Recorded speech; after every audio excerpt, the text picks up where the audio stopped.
Assalamu alaikum everyone. I am Engineer Isa Khan Jadoon and you are watching Golden Sand Engineering Services YouTube channel. आज जिस topic पे हम बात करेंगे वो बहुत ही इंटरेस्टिंग टॉपिक है और हमेशा मुझे इस चीज़ पे रिक्वेस्ट आती है कमेंट बॉक्स में, कमेंट सेक्शन में कि आप इस चीज़ पे वीडियो बनाएं कि हम घर के लिए, एक बिल्डिंग के लिए नंबर ऑफ ब्रिक्स या नंबर ऑफ ब्लॉक्स, मतलब ईंटों की क्वांटिटी या ब्लॉक्स कितने हमारे लगेंगे उस बिल्डिंग में, उस कंस्ट्रक्शन में, तो उसकी कैलकुलेशन हम कैसे करें। तो आज मैं आपके लिए उसका एक छोटा सा डेमो लेके आया हूँ। टाइटल का नाम है how to calculate number of bricks for a house, कि आप ईंटों की तादाद कैसे गिनेंगे, कि आपको कितनी ईंटें दरकार होंगी, कितनी ईंटें रिक्वायर्ड होंगी। तो वीडियो को एंड तक लाजमी देखिए। छोटे छोटे इसके 4-5 स्टेप्स हैं, एक भी स्टेप आपने स्किप किया तो आपको समझ नहीं आएगी।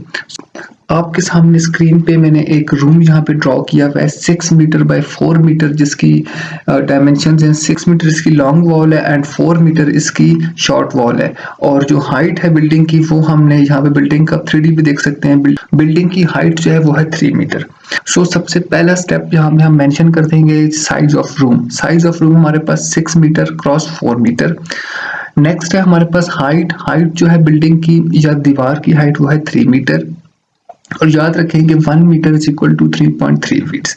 और जो वॉल की थिकनेस है ये आपने डिसाइड करना है कि वॉल आप कितनी मोटाई की लगा रहे हैं, 4 इंचेस की लगा रहे हैं, 4.5 इंचेस की लगा रहे हैं, या 6 इंचेस की लगा रहे हैं, या 9 इंचेस की लगा रहे हैं। यहाँ पे हमने जो वॉल की थिकनेस रखी है वो है 0.3 मीटर।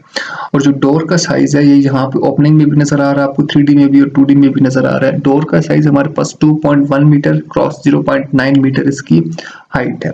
और जो विंडो का साइज है, लॉन्ग वॉल में विंडो मैंने यहाँ पे दी हुई है वो है 1.8 मीटर क्रॉस 2.4 मीटर। ये तो हो गया इसकी घर की डायमेंशन, दरवाजों और खिड़की की डायमेंशन।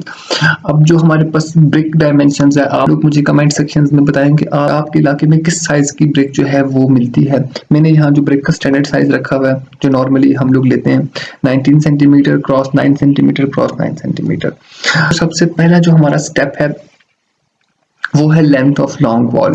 ये लॉन्ग वॉल है जहाँ पे हमने विंडो दे के रखी हुई है। आप जो 2D प्लान बना हुआ है रेड शेडेड एरिया, यहाँ पे आप देख सकते हैं लेंथ ऑफ लॉन्ग वॉल वो है हमारे पास 6 multiply by 2।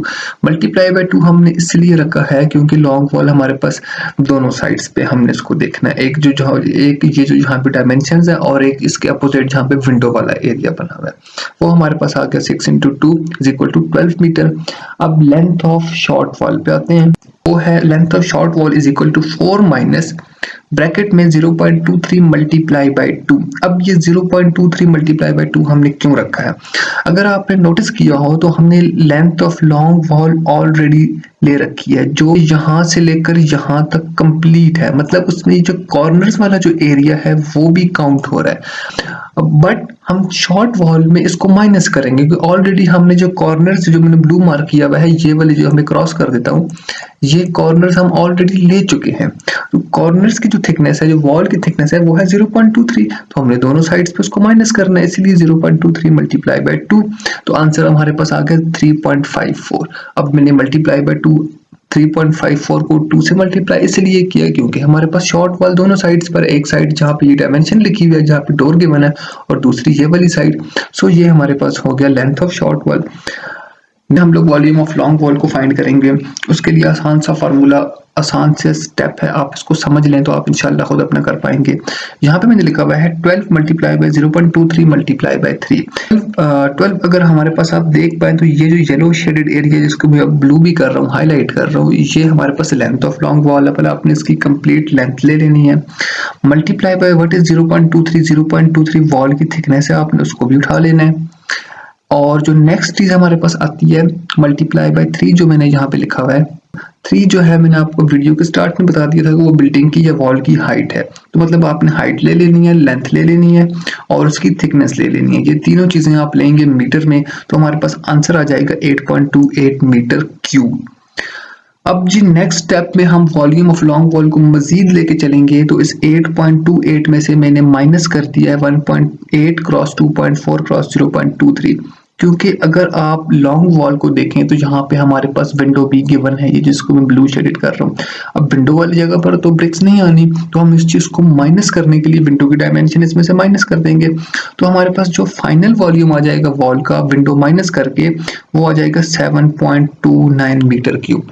Then same is the case in short wall. हम शॉर्ट वॉल का वॉल्यूम भी ऐसे ही फाइंड करेंगे जैसे हमने लॉन्ग वॉल का फाइंड किया, फिर हम उसमें से माइनस कर देंगे जो डोर की डायमेंशन है, क्योंकि शॉर्ट वॉल में हमारे पास डोर भी गिवन है। मैं आपको दिखा सकता हूँ, ये यहाँ पे आप 2D में भी देख सकते हैं और 3D में भी, इसको मैं हाईलाइट कर रहा हूँ, ये 3D में और ये 2D में।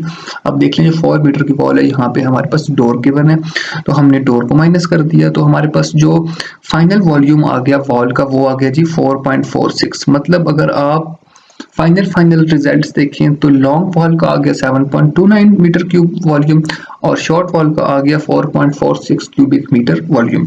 अब हम टोटल वॉल्यूम के लिए 7.29 को और 4.6 को प्लस कर देंगे तो 11.75 मीटर क्यूब हमारे पास आ गया। ये हमारे पास दोनों ब्रिक्स के ये हमारे पास दोनों वॉल्स के वॉल्यूम्स निकल के आ गए।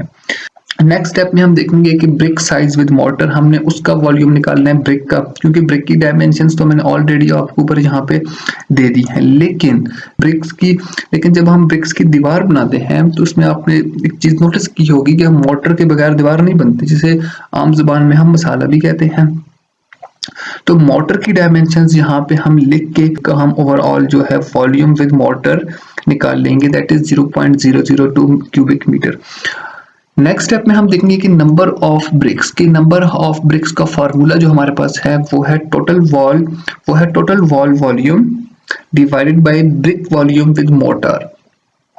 अब टोटल वॉल वॉल्यूम भी हमारे पास निकल के आ गया, दैट इज 11.75 क्यूबिक मीटर, और हमारे पास ब्रिक वॉल्यूम विद मोर्टर वो भी निकल के आ गया है, वो दैट इज 0.002 क्यूबिक मीटर। सो हम इन दोनों वैल्यूज को फॉर्मूलाज में पुट कर देंगे। 11.75 divided by 0.002 that is equal to 5872 required number of bricks. Short करता हूँ कि अगर आपके पास एक 6 मीटर क्रॉस 4 मीटर का रूम है, उसके लिए आप कैसे फाइंड करेंगे? उसके लिए तरीकाकार ये होगा, मैं एक दफा रिवाइज कर लेता हूँ जल्दी से। पहले आप length of long wall find करेंगे, length of short wall find करेंगे, फिर आप दोनों वॉल्स का वॉल्यूम फाइंड करेंगे, वॉल्यूम्स में से माइनस करेंगे कि विंडो और दरवाजे की जो डायमेंशन है उन्हें माइनस कर देंगे। वो माइनस करने के बाद दोनों वॉल्यूम्स को आपने प्लस कर देना है, फिर आपने ब्रिक साइज विद मोर्टर निकालना है, और जब वो वॉल्यूम्स आ जाए हमारे आपके पास दोनों लॉन्ग वॉल और शॉर्ट वॉल का भी और ब्रिक का भी आ जाए विद मोर्टर, देन आपने फॉर्मूला में पुट करके अपनी रिक्वायर्ड नंबर ऑफ ब्रिक्स निकाल लेनी है। सो ये था एक शॉर्ट सा मैसेज, शॉर्ट सा डेमो कि आप इसी तरह एक एक रूम का करके अपने पूरे घर के लिए क्वांटिटी ऑफ ब्रिक्स या नंबर ऑफ ब्रिक्स आप निकाल सकते हैं। सो गोल्डन सैंड इंजीनियरिंग सर्विसेज के साथ जुड़े रहें और मजीद आने वाली वीडियोस के लिए चैनल को सब्सक्राइब भी करें, हमारे फेसबुक पेज को भी फॉलो करें। Thank you so much, stay blessed, stay happy, अल्लाह हाफिज़।